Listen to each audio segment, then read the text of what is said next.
Hugh Mandel, el joven bendecido.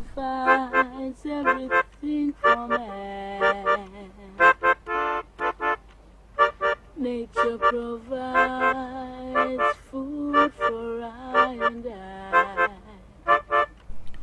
En el vídeo de hoy echaremos un vistazo a la primera etapa de la breve pero increíble historia de Hugh Mandel, que a pesar de su corta edad editó 5 LPs y numerosos singles, entre los que produjo numerosos clásicos de la edad de oro del roots reggae, siendo fuente de inspiración para otros músicos jamaicanos como Laxley Castle o Junior Reid.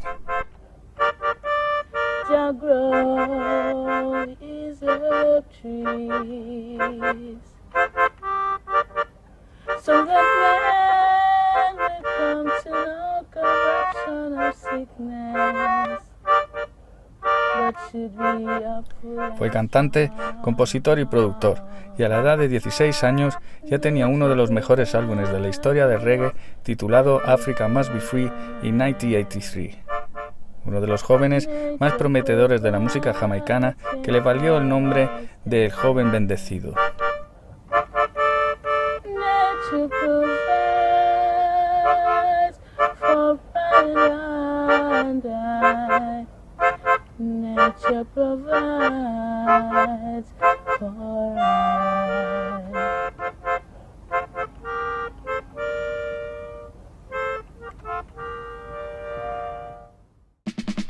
Si bien habían existido antes niños cantantes con álbumes debut incluso más jóvenes que él, Hugh Mandel destacó por escribir todas las canciones de su álbum debut y contribuyó en gran medida al proceso de producción.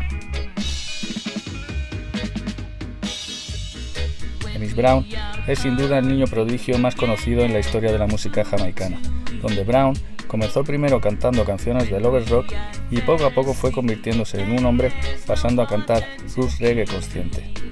Además, la mayoría de canciones que cantó de joven eran versiones de otros temas. Sin embargo, Hugh Mandel parecía haber nacido adulto. Empezó a escribir letras con un significado y una profundidad que no eran propias para un niño de su edad.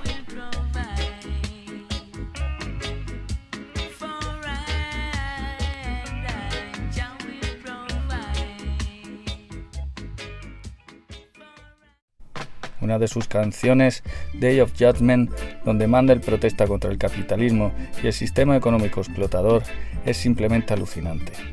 Pensar que Mandel escribió esa canción a la edad de 14 años y que cantó cada línea de la canción con una pasión, honestidad y convicción inigualables hace que se olvide que realmente cuando lo escuchas estás escuchando a un niño.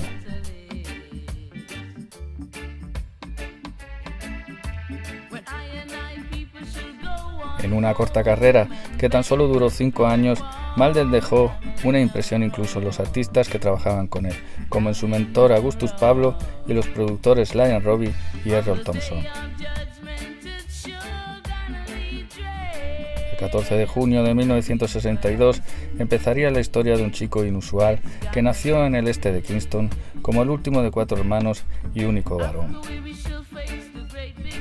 Hijo de Alvin y Teresa Mandel, que a diferencia de la mayoría de artistas de reggae, nació y se crió en una familia de clase media, ya que su padre era un respetado y popular abogado en Jamaica.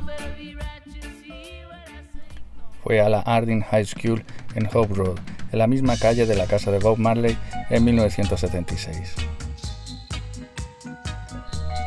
La mayoría pensó que Mandel se convertiría en atleta porque era conocido por ser un corredor competitivo y participaba habitualmente en carreteras callejeras con otros jóvenes del vecindario. Pero a la edad de 12 años empezó a escribir y cantar sus primeras canciones. Se hizo amigo de 3 niños que les gustaba hacer lo mismo, pasando grandes ratos en la calle cantando junto a ellos. Estos 3 niños eran Wayne Wade, el protegido de Javi Yu, Earl Daly, o también conocido como Earl Sisting, y Winston McNuff, que también se convertirían con el tiempo en 3 grandes artistas de la música reggae.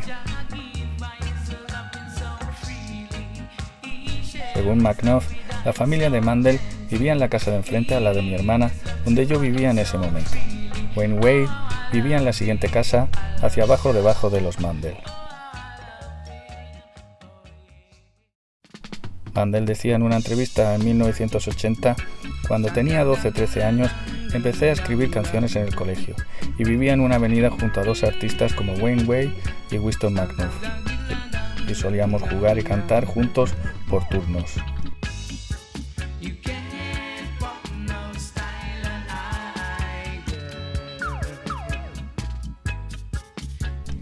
Desde que era pequeño me solía gustar cantar delante de la gente y admiraba a los cantantes que vivían en los alrededores.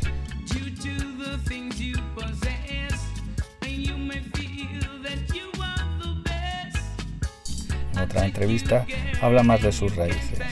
Desde que era pequeño me gustaba cantar y a mi padre también. Mi madre cantaba y limpiaba, así que cogí el hábito de cantar, más bien las vibes de cantar. En el colegio solía escribir letras y las solía cantar al estilo soul, pero realmente no me convencían.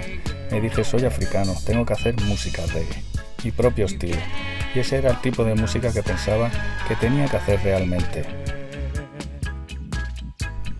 Wayne Way fue el primero en tener acceso a un estudio de grabación grabando una canción llamada Black is Our Color para el productor Vivian Jackson, o también conocido como Yabi Yu, en 1976.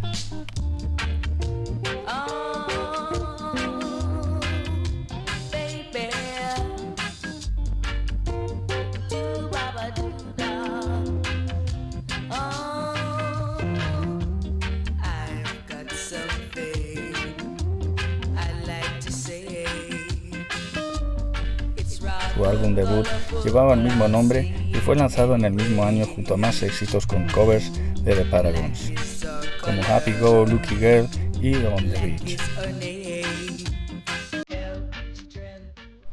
Mandel, por su parte, consiguió su primera gran oportunidad en el negocio de la música a través de la ayuda de McNuff y de un amigo de la familia que era cantante y productor. Este era Boris Gardiner.